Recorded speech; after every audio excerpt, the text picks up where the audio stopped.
Lord. Thank you for this day. I pray for guidance and knowledge that we are about to learn. Amen. So you may now take your seats. Miss Secretary, may I know who are absent this day? There are no absence for teacher. Thank you so much. Now class, what are the things you need to do when the teacher is talking? Listen, participate, and sit properly. Very good! So before we start our proper discussion, we will have a short activity.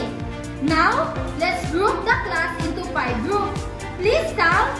1, 2, 3, 4. Okay, please stand and go to your respective group.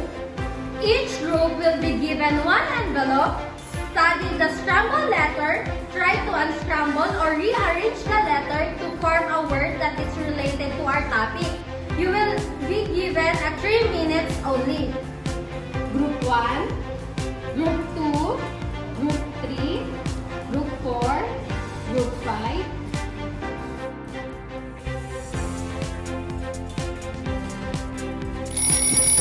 Time's up! Please go to the class your given word. The instruction, the leader for each group will pick one region of Asian art and discuss it to the group and to the other 4 groups by rotating. The time limit is only 3 minutes to discuss for each group. Okay? Your time start now.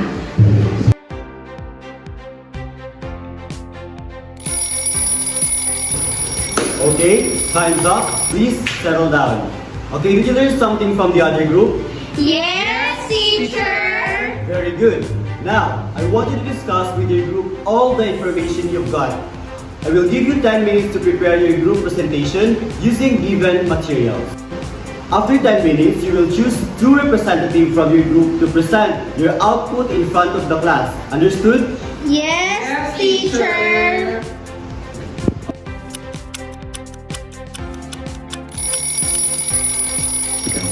Okay, time's up. Let's begin on the group 1. And now, let's welcome the group 1. Good day, classmates. So we are the group 1, and today I will discuss our topic, which is Central Asian art. So Central Asian art is primarily consists of works by the Turkic peoples of the Eurasian steppe. So when we say Turkic peoples, it represents a diverse collection of ethnic groups defined by the Turkic language. Turkish people from Turkey and Turkic-speaking countries in Central Asia. And now, let's welcome group 2. Good day, classmates. We are the group 2 and I will discuss our topic, which is East Asian art. East Asian art includes works of China, Japan, and Korea. East Asian arts, visual, literary, and performing arts of China, Korea, and Japan. Painting and calligraphy are considered the only true fine arts in said countries because they alone require no physical labor and have no physical function. Now, let's welcome the group 3. Good day, classmates. We are the group 3 and I will discuss about South Asian art. So, South Asian art encompasses the arts of the Indian subcontinent, and in addition, the South Asian arts known for their vibrant colors, intricate patterns, and attention to detail. They often incorporate symbolism and religious themes such as Hindu gods and goddesses. Indian art consists of a variety of art forms, including painting, sculpture, pottery, and textile. A round of applause, please, to group 4. Good day, classmates. We are the group 4.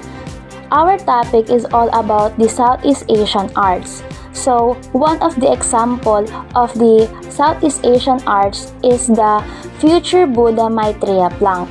So, from the Buddhist literature such as Amitabha Sutra and Lotus Sutra, he is also referred as Ajita, means invincible and unconquerable. Thank you so much, Group 4. And now, last but not the least, let's welcome Group 5. Good day, classmates. We are the Group 5. And today, we are going to discuss the Western Art Asia. In many ways, the history of art in Asia parallels the development of Western art. The art histories of Asia and Europe are greatly intertwined with Asia art. Very good, class. Since we are done with your presentation, I want you to stay in your group and be ready for our next activity. Each group will be given an envelope, and inside the envelope, there are pictures that should be identified where it belongs in the regions of Asia. Group 1, Group 2, Group 3, Group 4, and Group 5. Listen, class. I will give you 3 minutes to discuss and analyze. After 3 minutes, you will present your output to the class. Clear? Yes, teacher. Good. Your time starts now. Time's up. Okay, class. Present your work. Let's start on Group 1. Okay, give yourself a round of applause. I know you have learned for today's class session. So anyone from the class can recall the lesson? Me, teacher. Yes. So the Central Asian art primarily consists of works by the Turkic peoples of the Eurasian steppe, while East Asian arts includes works from China, Japan, and Korea. Very good. Any other hands? Yes.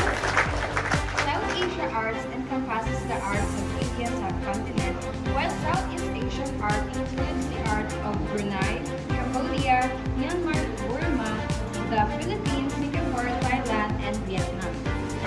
Very good. Yes. West Asian art encompasses the art of Near East, including the ancient art of Mesopotamia and more recently becoming dominated by Islamic art. Okay. Thank you, class. It's very important for you all to learn about Asian arts as we are part of Asia. Okay, class. I think you are ready for a short quiz. I want you to get a 1/2 lengthwise and please kindly spread your chairs. Sir, Yes. 1/2 po. Yes. Sir. 1/2 lengthwise. Okay, sir. Okay.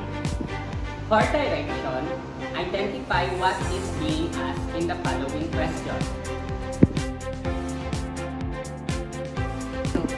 For your assignment class, on a long bond paper, create an artwork that includes the features of Asian art.